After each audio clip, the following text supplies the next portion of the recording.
Hello everyone, in this video we will learn how to use clean function in Excel. So let's start. This is my Excel and here you can see I have a data. The clean function in Excel is used to remove non-printable characters from text.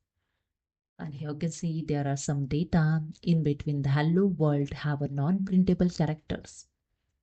So let's see how it's used. Simply select the cell, use the is equal to and enter the clean and select the clean function, then select the text and enter.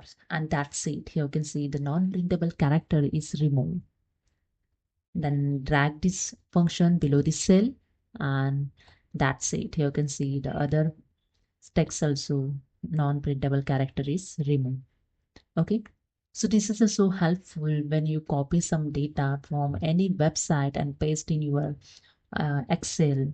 And if you want to remove these non-printable characters, so you can use this clean function to clean data. So hope you understood. If you like this video, please subscribe. Thank you so much.